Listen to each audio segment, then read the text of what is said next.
তোমাদের আগের ভিডিওতে বলেইছিলাম যে মা আমার জন্য বাড়ি থেকে তরকারি রান্না করে পাঠিয়েছে। তো চলো কী কী রান্না করে পাঠিয়েছে তো সবটাই তোমাদের সাথে বলবো। তো চলো বেশি বকবক না করে স্টার্ট করে যাক। তো এখানে পাঠিয়েছে মা বাঁধাকপির শাক, পাঠিয়েছিল ভিন্ডি দিয়ে একটা তরকারি, আর পাঠিয়েছিল মাটন। আর আমি রাতের বেলায় করেছিলাম একটু মানে গাজর ভাজি করেছিলাম, সাথে নিয়েছিলাম একটা চিলি আর সাথে সাদা ভাত। মানে দুর্দান্ত খেতে হয়েছে আমার ভাজিটা, বিকজ আমি রান্না করেছি তাই না। তারপর নিয়েছিলাম সেই ভিন্ডি তরকারি যেটা আমার মা পাঠিয়েছিল, মানে এত ঝাল ছিল কিন্তু খেতে দুর্দান্ত ছিল, মানে অতুলনীয়। মানে মায়ের হাতের রান্না কোনো তুলনাই হয় না কারোর সাথে। তারপর এখানে পাঠিয়েছিল আমার মা মানে এটা বাঁধাকপির শাক।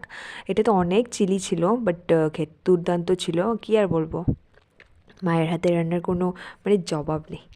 তারপর চলে এলো সেই শুভ মুহূর্ত, মানে আমার মা বাড়ি থেকে মাটন পাঠিয়েছিল, আর মাটনটা আগের দিনে রান্না করা ছিল, বিকজ যেদিন রান্না করা মানে যেদিন আনবে যেদিন রান্না করবে এই দিন তো আর পাঠাতে পারবে না তাই না। তো সেই জন্য তাই আবার গরম করে পাঠিয়েছে।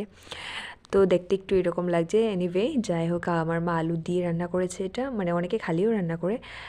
তো মাটনটা মানে আমি যখন আলু দিয়ে মাটন দিয়ে এক গাল দিলাম, মানে এত টেস্টি হয়েছে কী আর বলবো, মানে সেই মানে দুর্দান্ত ছিল। তো আজকে এই পর্যন্ত।